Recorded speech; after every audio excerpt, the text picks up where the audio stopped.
Esa mañana del 30 de septiembre de 1866, en Roma, una mujer de apenas 26 años saltó de su carruaje y corrió hacia la Fontana di Trevi. Con las manos temblorosas, bebió agua directamente de la fuente mientras susurraba: «Aquí, al menos, no estará envenenada». ¿Hasta dónde estarías dispuesto a llegar por amor? ¿Sacrificarías tu cordura, tu vida entera, por salvar a quien amas? Porque lo que estás a punto de escuchar no es solo la historia de una emperatriz. Es el relato de cómo una joven princesa belga perdió la razón en tierras mexicanas y por qué pasó los siguientes 60 años de su vida encerrada en un castillo, esperando el regreso de un emperador que nunca volvería. Si historias como esta te llegan al corazón, suscríbete a Cuentos de la Tierra. Cuéntanos en los comentarios desde dónde nos sigues y continuemos con este increíble relato. María Carlota Amelia de Bélgica nació el 7 de junio de 1840 en el Palacio de Laeken, Bruselas. Era hija del rey Leopoldo I de Bélgica y de la princesa Luisa María de Orleans, y desde niña fue educada en las cortes más refinadas de Europa. Su familia, la casa de Sajonia-Coburgo-Gotha, era una de las más poderosas del continente. Charlotte no era como las demás princesas de su época. Mientras otras jóvenes de la realeza se conformaban con bordar y tocar el piano, ella devoraba libros de historia, aprendía idiomas con facilidad y discutía política con su padre. Tenía un brillo especial en la mirada, esa chispa de quien sabe que está destinada a algo más grande. Pero lo que nadie imaginaba era que esa ambición sería su maldición. En 1857, cuando Charlotte tenía apenas 17 años, conoció al archiduque Maximiliano de Habsburgo, hermano menor del emperador Francisco José I de Austria. Maximiliano era guapo, culto, idealista y tan ambicioso como ella. El 27 de julio de ese mismo año se casaron. Era una pareja perfecta, demasiado perfecta. Porque ambos compartían el mismo sueño peligroso: gobernar un imperio donde el sol nunca se pusiera. Durante los primeros años vivieron en Italia, donde Maximiliano fue nombrado virrey del reino lombardo-véneto. Pero las tensiones políticas obligaron al emperador Francisco José a destituir a su hermano. Humillados, la pareja se retiró al castillo di Miramare, cerca de Trieste. Fue allí, en ese castillo frente al mar Adriático, donde llegó una propuesta que cambiaría sus destinos para siempre. En 1863, una delegación de conservadores mexicanos apareció en Miramare con una oferta tentadora: la corona del Imperio Mexicano. México estaba sumido en el caos tras años de guerra civil, y un grupo de conservadores, apoyados por el emperador francés Napoleón III, querían instaurar una monarquía católica. Maximiliano dudó. Sabía que era una aventura arriesgada, que México estaba dividido, que el presidente legítimo, Benito Juárez, nunca aceptaría un emperador extranjero. Pero Charlotte no dudó ni un instante. «Es nuestra oportunidad», le dijo a su esposo con esa determinación que la caracterizaba. «Los Habsburgo volverán a gobernar un imperio. Llevaremos civilización, progreso, orden a esas tierras». Y así, convencida de que era su destino, Charlotte fue quien finalmente persuadió a Maximiliano para aceptar la corona. Sin saberlo, con esas palabras, acababa de firmar su propia sentencia. El 10 de abril de 1864, en el salón principal del Castillo di Miramare, Maximiliano y Charlotte fueron proclamados emperador y emperatriz de México. 3 semanas después, abordaron la fragata SMS Novara rumbo al Nuevo Mundo. Charlotte cambió su nombre al español, Carlota. Cuando llegaron a la Ciudad de México en junio de 1864, Carlota tenía 24 años y estaba radiante de esperanza. Instalaron su residencia en el castillo de Chapultepec, y desde el primer momento la joven emperatriz demostró que no era una figura decorativa. Aprendió español con rapidez, estudió la historia mexicana, la cultura, el arte.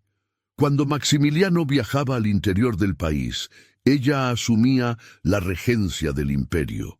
Fue la primera mujer en gobernar en las Américas. Carlota promulgó la abolición de los castigos corporales, limitó las horas de trabajo, presidió la beneficencia, impulsó los ferrocarriles y el telégrafo. «Soy completamente feliz aquí», escribió a su abuela en septiembre de 1864 desde Chapultepec.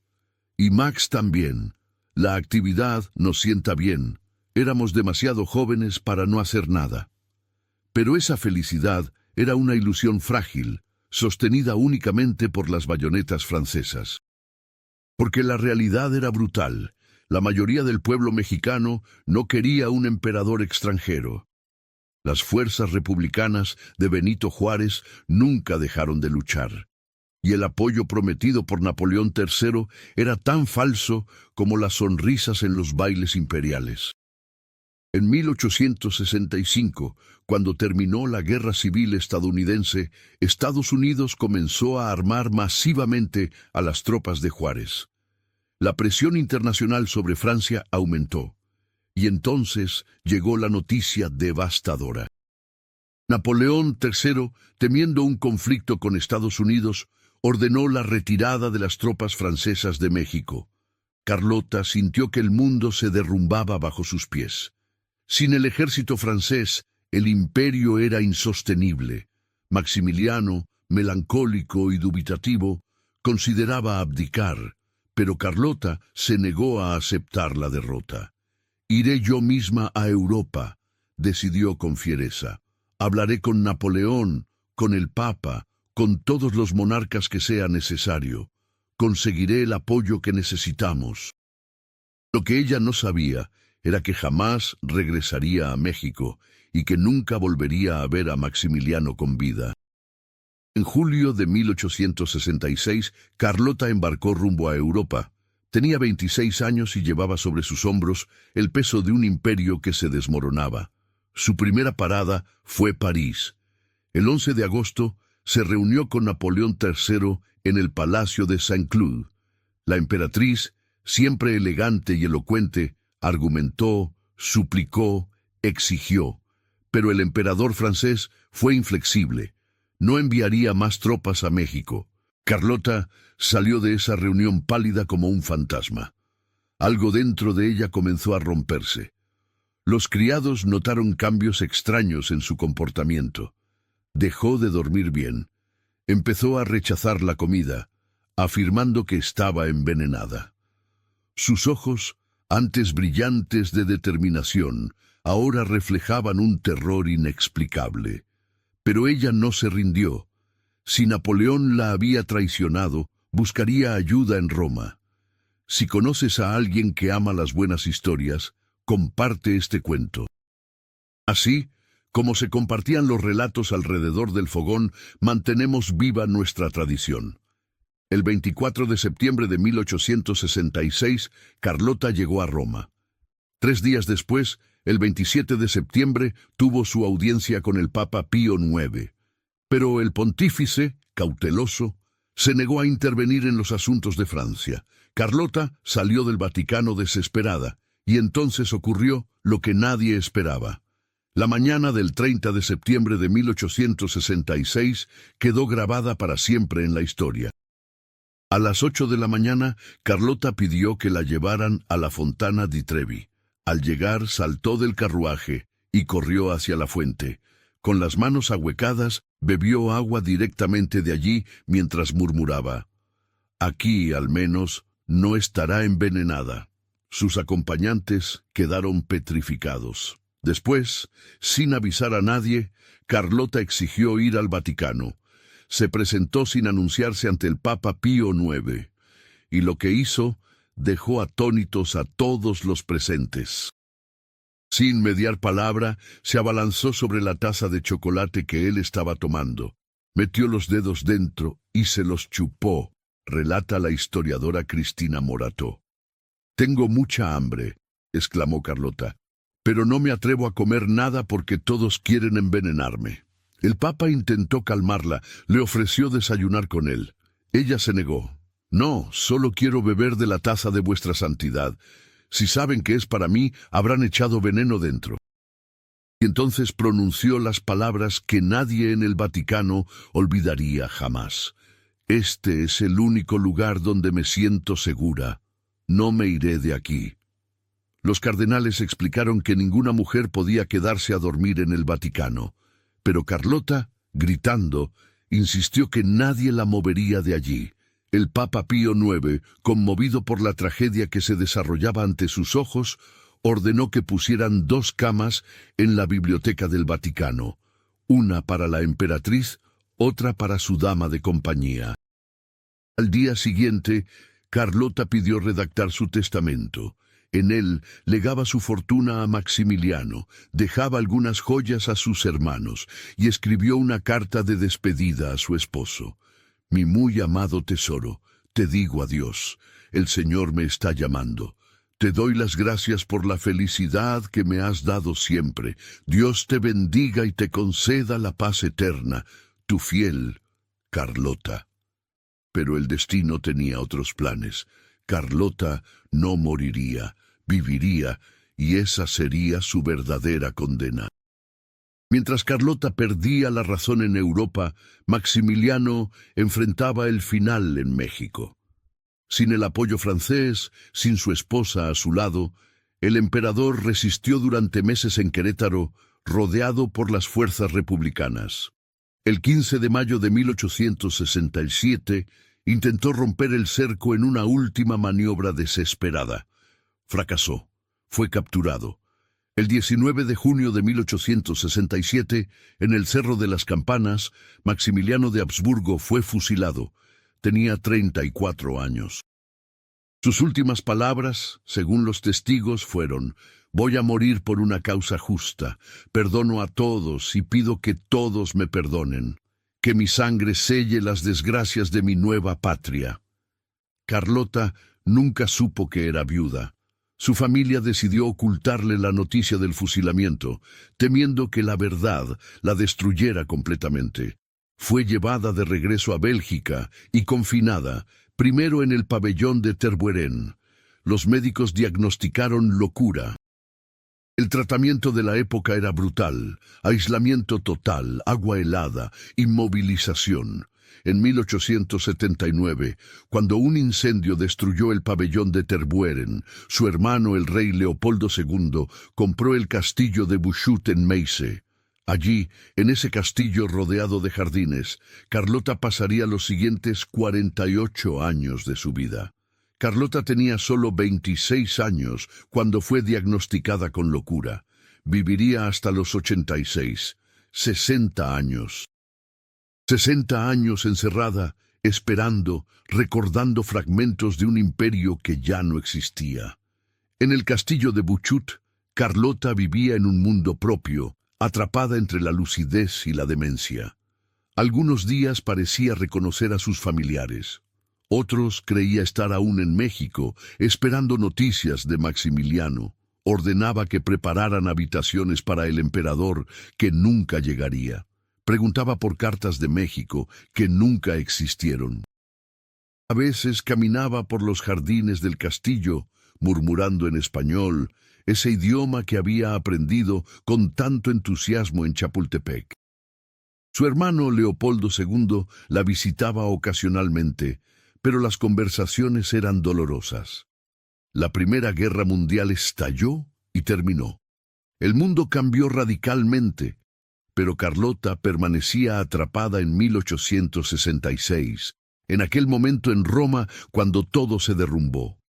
Durante décadas fue conocida como la emperatriz loca, una figura trágica y fantasmal. Pero lo que nadie sabía era cuánto dolor consciente habitaba dentro de esa locura. El 19 de enero de 1927, a los 86 años, Carlota murió pacíficamente en el castillo de Buchú. Una neumonía, consecuencia de una gripe, se llevó lo que quedaba de aquella joven emperatriz que había soñado con cambiar el mundo. Según algunos relatos, sus últimas palabras fueron susurradas mientras sostenía un rosario. Otros dicen que murió en silencio, mirando hacia la ventana, hacia un horizonte que ya no reconocía. Carlota había vivido 60 años en la locura. 60 años desde aquella mañana de septiembre de 1866 en Roma. 60 años sin saber que Maximiliano había sido fusilado apenas 9 meses después de su colapso mental. 60 años esperando un regreso que nunca ocurriría. Fue enterrada en la cripta real de la iglesia de Nuestra Señora de Lequén, en Bruselas. Nunca regresó a México, el país que la había convertido en emperatriz y que le había robado la razón. Y así termina la historia de Carlota, la emperatriz que enloqueció por amor y ambición. Porque a veces las decisiones que tomamos con el corazón nos cuestan más de lo que jamás imaginamos. Carlota pudo haberse quedado en Europa, vivir una vida tranquila como archiduquesa. Pero eligió el imperio, eligió la grandeza, eligió luchar hasta el final por el hombre que amaba y por el sueño que compartían. Y pagó el precio más alto, perdió la razón, perdió a su esposo, perdió 60 años de su vida encerrada en un castillo, atrapada entre recuerdos y fantasmas. Pero también es cierto que vivió con una intensidad que pocas personas conocen. Fue emperatriz a los 24 años. Gobernó un país. Luchó contra emperadores y papas. Amó con una pasión que trascendió la cordura misma. Cuentan que en el castillo de Buchut, en las noches silenciosas, Carlota todavía caminaba por los pasillos susurrando en español, llamando a Maximiliano, y que en sus momentos de lucidez una lágrima rodaba por su rostro mientras miraba hacia el oeste, hacia México, hacia el imperio que pudo haber sido, porque hay amores que no terminan ni siquiera con la muerte, y hay sueños que persiguen a quienes se atrevieron a soñarlos, aunque el precio sea la cordura misma. Esta es la historia de Carlota de México, la emperatriz que enloqueció por amor y vivió 60 años en la locura, esperando un regreso que el destino nunca le concedió.